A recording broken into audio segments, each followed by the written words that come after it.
Hello, I'm Jodie from Tales of Cloth, and today we're going to learn how to make a Monet block, which is a beautiful mix of English paper piecing, applique and machine piecing. So the first thing I do when I am making a scrappy quilt like this one is I go through my scraps and I lay the paper piece that I want to cut out, and I just cut an approximate 3/8 of an inch seam allowance around the paper piece. You can trim the corners if you like, and that's ready to baste. I use ordinary kids glue stick for my basting, and I just put a little bit of glue on the paper, but making sure it doesn't get on the edge of the paper or on the fabric. That makes it easier to stitch later if you don't have glue in your fold. And you just go around the block until you've finished basting. So we're just going to English paper piece the seams between the honeycombs, one at a time. Okay. I've got my needle and thread here.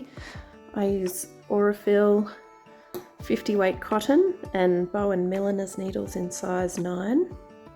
And I always start with a quilter's knot, where I bring the end of the thread round to the needle, wind it around, hold the threads in my finger and thumb, and push the needle through that coil of threads until I get a knot.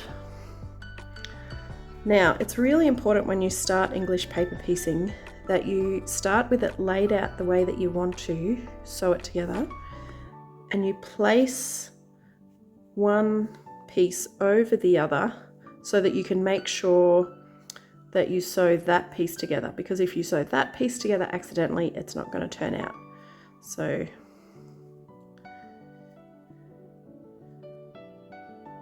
stitch through the corner, hold the thread out of the way,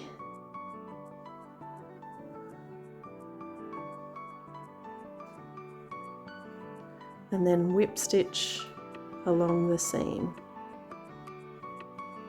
If you've got a little bit of a tail, just tuck it out of the way and hold it under. When you get to the end of the seam, stitch 2 or 3 times in the corner, and then in your last stitch, put your needle through the loop a couple of times to make a knot.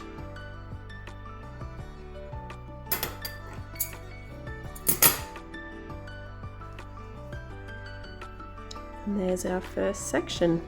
Now repeat with this one, fold it over there, pick it up, and sew, and keep going all the way around.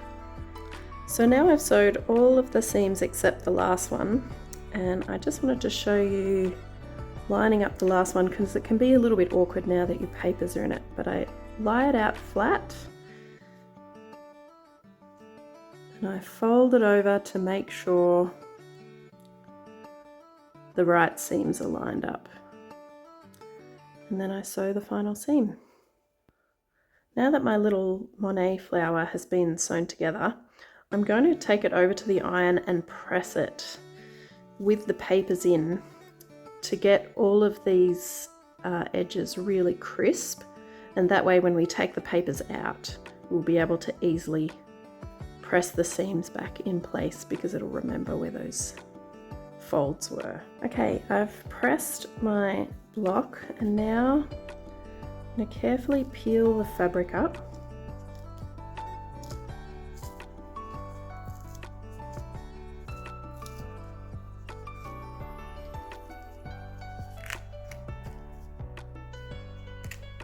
And take the papers out, and as I go, I'm just going to press the seams with my fingers back in place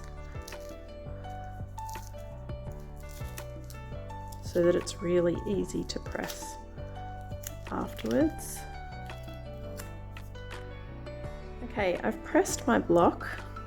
You can see that's what it looks like on the underside, and I've also pressed my background square so that there's a half line going both ways, and that's going to help me place my block right in the center. And to get it ready for applique, I'm just going to use my glue stick again and put a little dab of glue under each piece.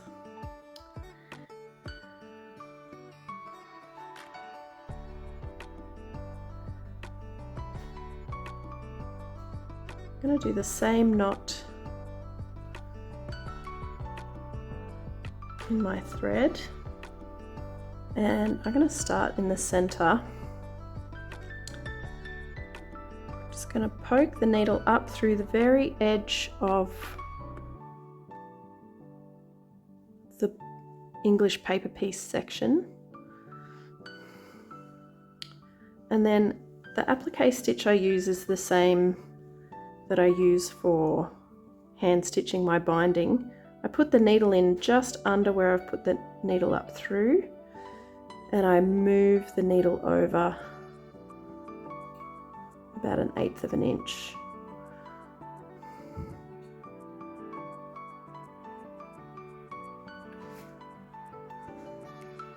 And usually I like to do this leaning on a cushion so that it's less floppy.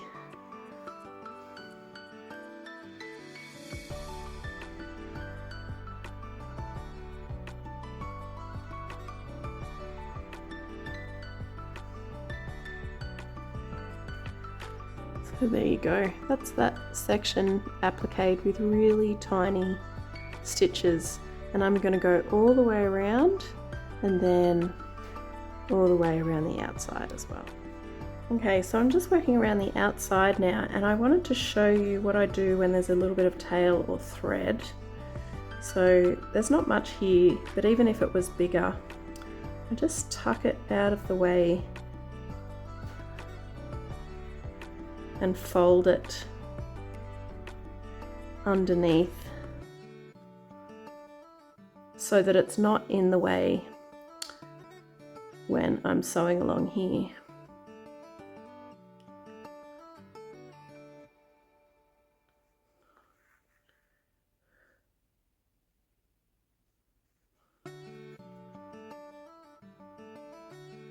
And that way that corner is nice and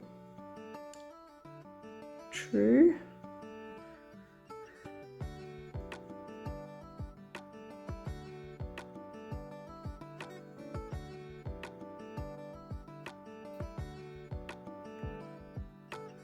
Okay, so I finished appliquing around the block, and I just wanted to show you what I do to finish off the thread. Poke the needle right through the corner there.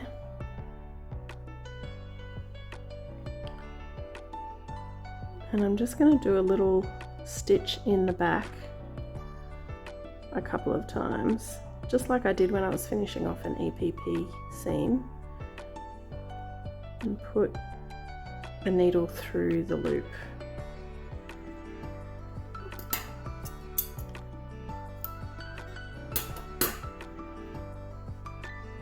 That's the applique part done. So next we're going to grab our 9-inch strips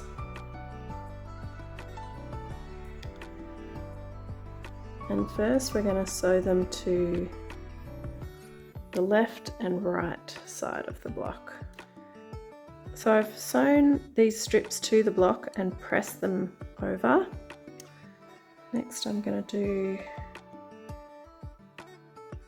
this one and this one, and I'm just centering them on the block, and there's a little bit of overhang, but that just allows for a bit of extra wiggle room with trimming later on. Next I'm going to center the next 4 strips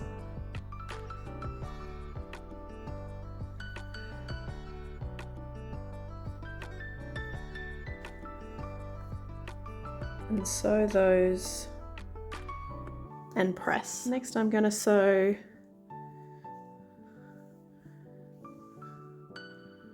the third lot of 4 strips, press them, and then add the final ones.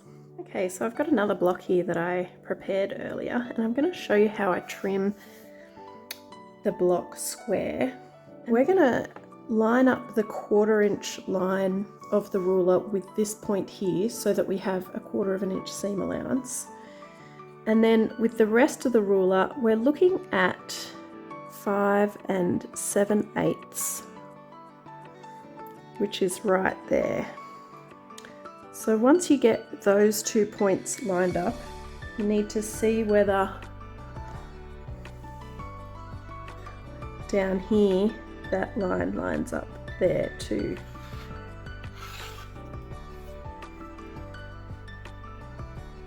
Okay, and I turn it around, line it up again.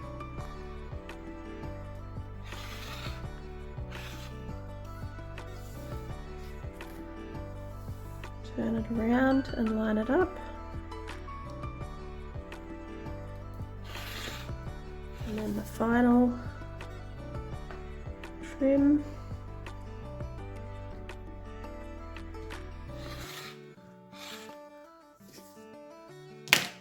So that's the trimmed block, looking beautiful and scrappy, which you can turn into a cushion or a mini quilt, or buy the Monet quilt pattern in my shop to make the whole quilt. Thanks for watching.